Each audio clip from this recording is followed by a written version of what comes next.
Berikut ini adalah beberapa ahli yang mendukung munculnya teori atom modern, dari Max Planck, Louis de Broglie, Heisenberg, hingga Schrödinger. Berikut ini adalah model dari teori atom modern. Berdasarkan persamaan Schrödinger, maka kedudukan dari elektron pada suatu atom dapat ditentukan melalui bilangan kuantum. Terdapat 4 bilangan kuantum. Bilangan kuantum yang pertama adalah bilangan kuantum utama yang dilambangkan dengan N. N menunjukkan tingkat energi dari elektron atau menunjukkan kulit, dan di sistem periodik unsur akan menunjukkan periode. Nah, kita lihat untuk N sama dengan 1 berarti sama dengan kulit pertama, yaitu kulit K. Untuk N sama dengan 2 dan 3, maka itu menandakan kulit kedua dan ketiga, yaitu kulit L dengan M, dan seterusnya. Untuk bilangan kuantum yang kedua yaitu bilangan kuantum azimut, dilambangkan dengan L, yang menunjukkan tentang sub tingkat energi elektron atau subkulit. L besar L adalah 0 sampai dengan N kurang 1. Nah, rumusnya N kurang 1 di sini bukannya merupakan kulit, tetapi lebih tepatnya nanti Anda bisa lihat dari aturan Aufbau, yaitu awal keberadaan. Misal S, orbital S itu dimulai dari kulit pertama, maka N kurang 1, 1 kurang 1, maka untuk subkulit S L sama dengan 0. Orbital P itu mulai dari kulit kedua, maka 2 kurang 1, maka untuk subkulit P itu L sama dengan 1. Untuk D itu dia berada mulai dari kulit ketiga, maka 3 kurang 1, maka untuk subkulit D itu sama dengan 2. Sedangkan untuk orbital F itu dimulai dari kulit keempat, maka untuk subkulit F itu 4 kurang 1 sama dengan 3.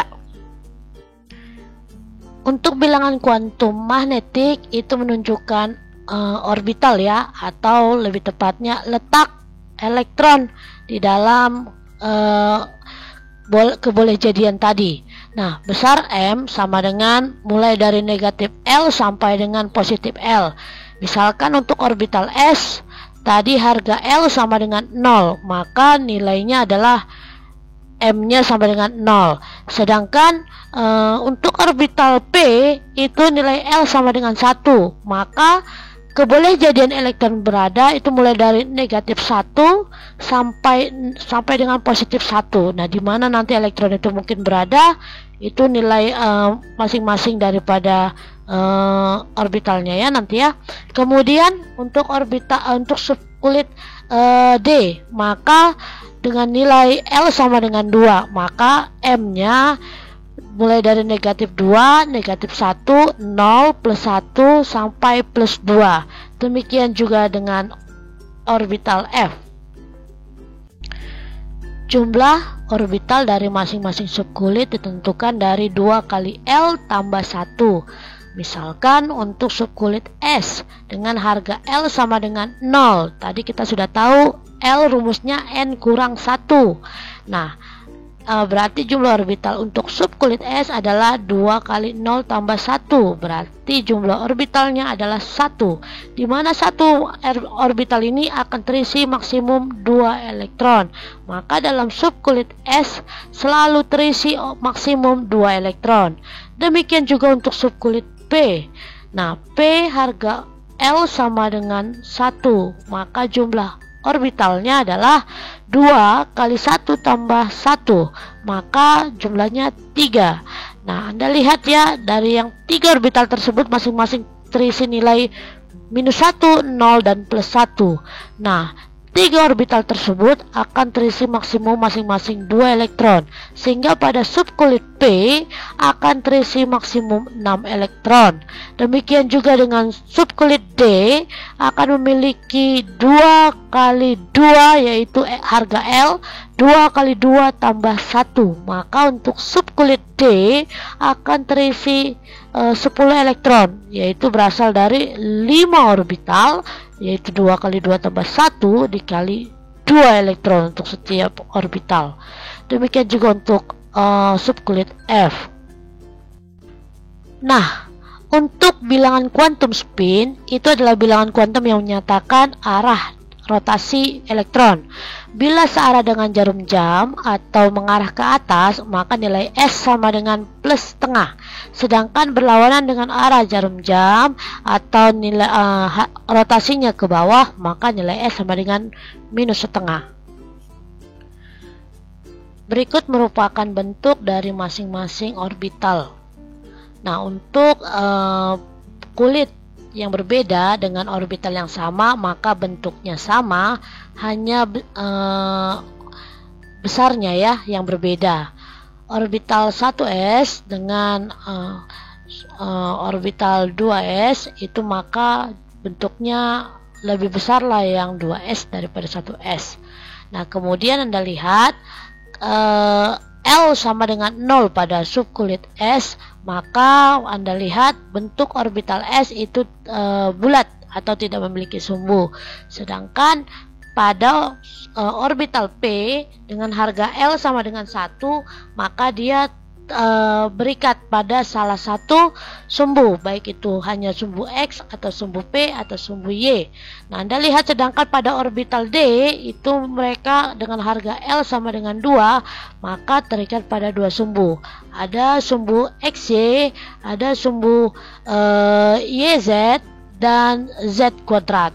Oke, silakan Anda perhatikan. Terdapat beberapa aturan dalam pengisian konfigurasi elektron. Yang pertama adalah aturan Aufbau, di mana dikatakan bahwa elektron akan cenderung mengisi subkulit dengan tingkat energi terlebih rendah dahulu, baru kemudian ke tingkat energi yang lebih besar. Anda lihat pada gambar di samping, maka elektron akan mengisi dari 1s, kemudian ke 2s, kemudian ke 2p, lalu ke 3s, lalu ke 3p, dan langsung ke 4s, bukan ke 3d. Setelah dari 4s, barulah ke 3d. Jadi di sini lebih kecil energi dari 4s daripada 3d. Setelah dari 3d, barulah ke 4p.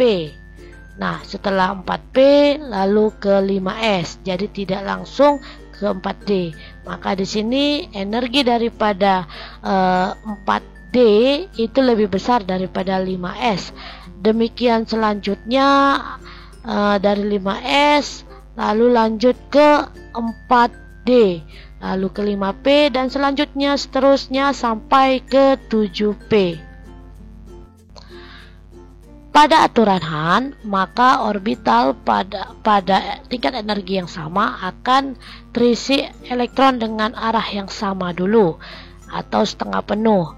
Baru kemudian pada elektron dengan spin yang berbeda. Berarti utamakan dulu spinnya sama dengan plus setengah, baru kemudian minus setengah.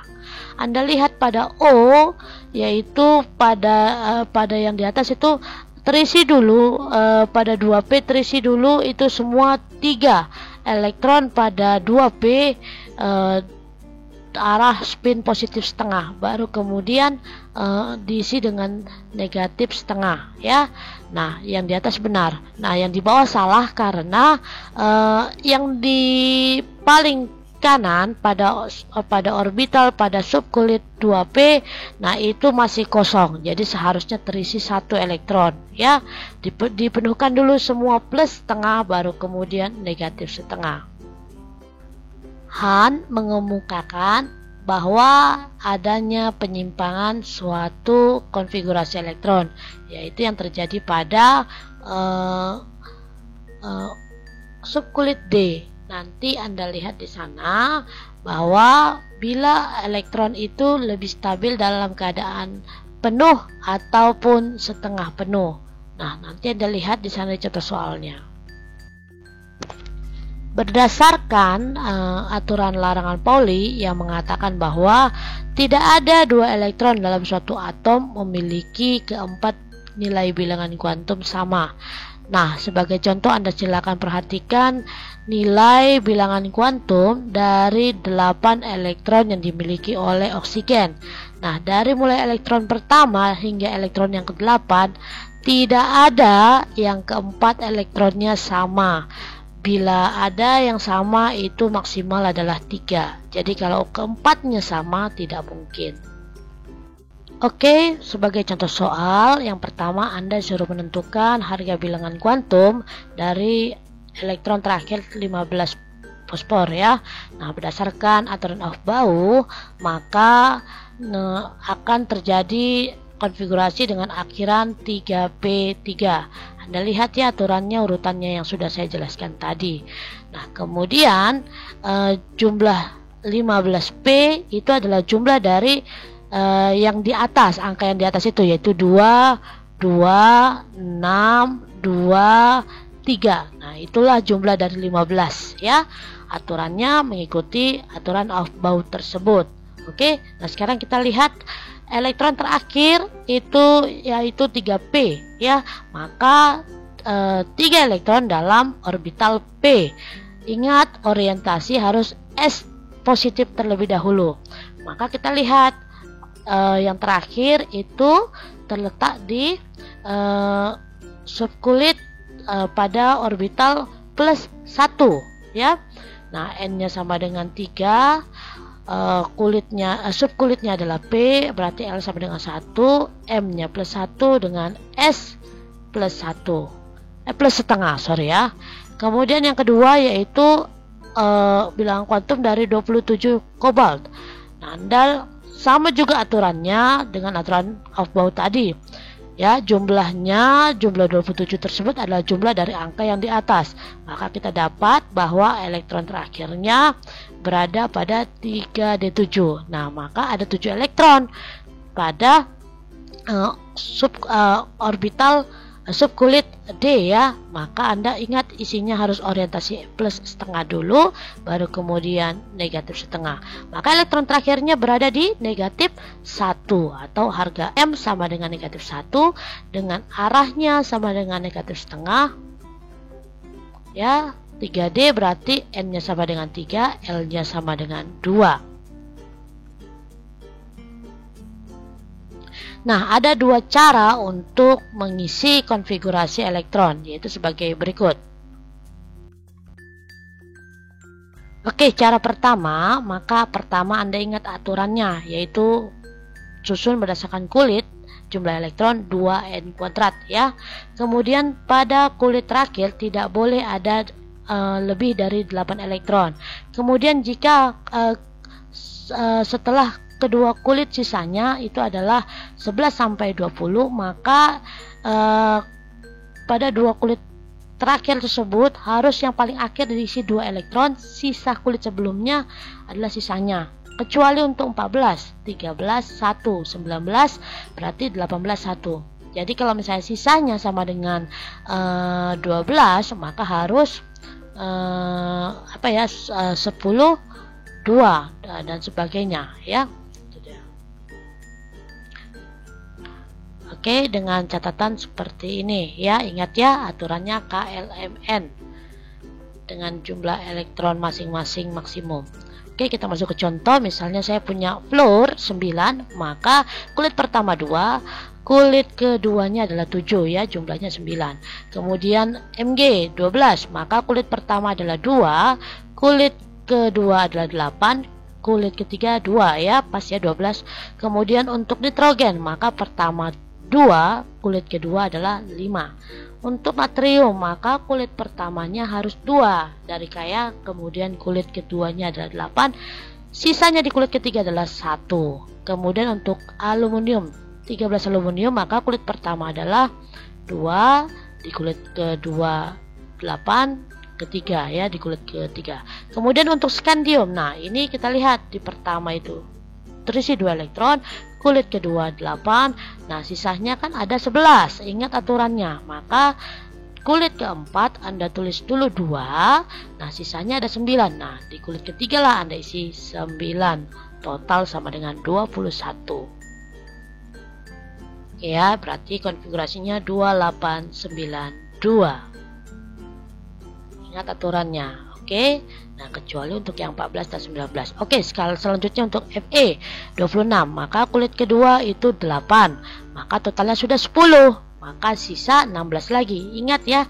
Maka di kulit keempat kita isi 2, sisanya di kulit ketiga 14. Kemudian untuk litium maka 21. Gampang ya. Nah, untuk kalsium yaitu 20, maka 28 ya di kulit kedua, berarti sudah 10. Nah maka isi 8 di kulit ketiga, baru kemudian di terakhirnya isi 2 ya. Kemudian untuk perak argentum yaitu 47, maka pertama 2, kemudian kulit ke 28, ketiga itu 18. Nah, N itu kan harusnya 32, tetapi tidak mencukupi karena hanya 47. Maka ambil maksimum dari M yaitu 18. Nah, sisanya itu adalah 1 ya. Oke ya. Oke, udah. Nah, atau boleh Anda lihat aturan tadi. Kalau misalnya 28, 18, maka itu kan sisanya 19, maka harus 18 1. Oke, sekarang kripton 2 8, lalu ketiga itu adalah 18, maka sisanya keempat itu adalah 8 ya. Maka konfigurasinya 28 18 8. Kemudian krom yaitu berarti 2 di kulit kedua 8. Nah, sisa 14. Ingat kalau 14 berarti harus 13 dengan 1. Nah, berarti ini ya, kulit keempat itu terisi 1, kulit ketiga itu terisi 13. Kemudian 54 xenon. Nah, ini ya, 28 18 di kulit keempat tidak mencukupi 32, maka ambil maksimum dari M ya, yaitu 18. Maka sisanya lagi adalah 8 ya. Jadi konfigurasinya 2 8 18 18 8.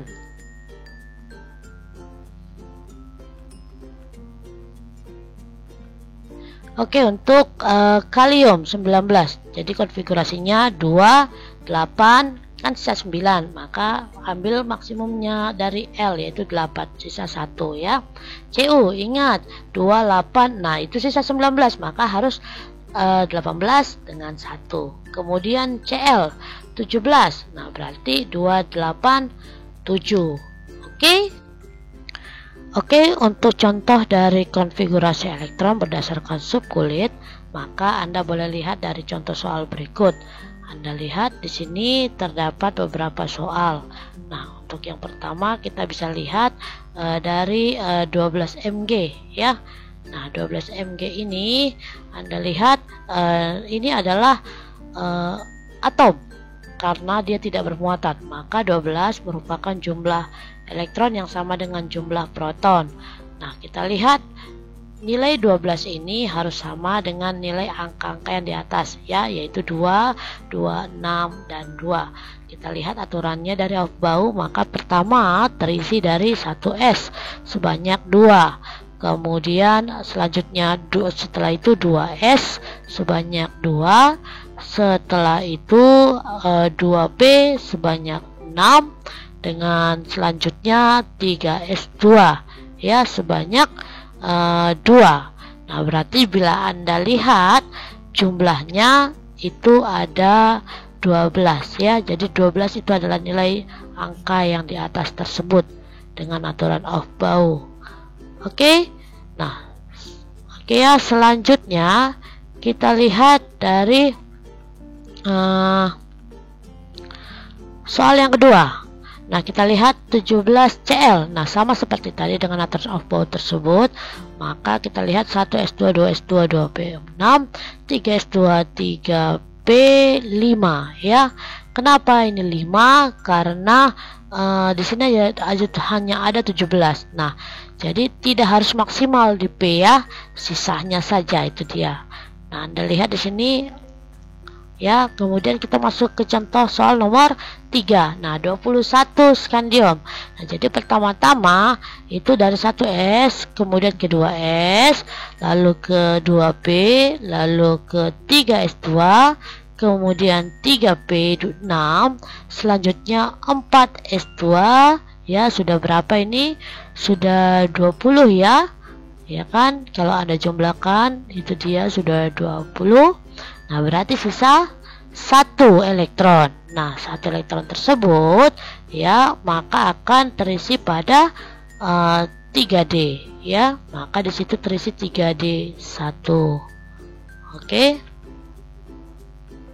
Nah, soal nomor 4 yaitu 36 kripton. Nah, maka sama seperti tadi, maka terisi dulu 1s2, 2s2, 2p6, 3s2, 3p6 ya. Kemudian habis 3p6 jangan ke 3D tetapi langsung ke 4s2, baru setelah itu ya 3d10, kemudian habis dari 3d10 ingat ya alirannya 4p6. Nah, bila Anda total jumlahnya adalah 36. Nah, ada pengecualian tadi sudah saya katakan di orbital D ya, penyimpangan. Nah, dikatakan bahwa N itu yang terisi S terisi 2 dengan D terisi 4, maka tidak stabil. Maka harusnya di kulit S itu akan tereksitasi 1 sehingga menjadi N daripada S itu terisi 1 elektron, sedangkan D itu terisi 5 elektron ya. Nah, di sini S terletak pada kulit yang lebih luar dengan energi yang lebih kecil dibandingkan dengan D yang terletak di kulit terlebih dalam pada kulit yang lebih dalam ya, dengan energi yang lebih besar daripada S. Makanya dia N dikurang 1. Nah, oke. Nah, ini salah ya. Ya, kenapa? Karena di sini D tidak stabil, hanya terisi 4. Jadi dari S tersebut akan tereksitasi 1 ke D sehingga menjadi 5 ya, menjadi 5 elektron di D. Oke, nah kemudian bagaimana untuk yang kasus selanjutnya, yaitu di S terisi 2, di D 9. Maka ini tidak stabil. Yang stabil adalah 1S tereksitasi sehingga D berisi 10 elektron ya, dengan aturan sama seperti Aufbau tadi. Nah, kita ambil ke contoh misalnya untuk 24 CR. Nah, berdasarkan konfigurasi Aufbau tadi, maka D harus berakhir pada 3D4. Nah, itu salah. Maka yang benar adalah 1 elektron dari 4s2 akan tereksitasi 1 ke 3D sehingga menjadi 4s1 3d5 ya, itu yang benar. Nah, kemudian di CU juga salah ya. Kenapa salah? Karena di D 3d9 ya. Nah, itu tidak stabil, maka dari 4s2 akan terambil 1 ke D sehingga menjadi 4s1 3d10. Nah, aturan ini berlaku untuk konfigurasi yang berakhir pada orbital D ya. Nah, jadi kalau untuk yang berakhir pada P tidak berlaku lagi ya. Terima kasih.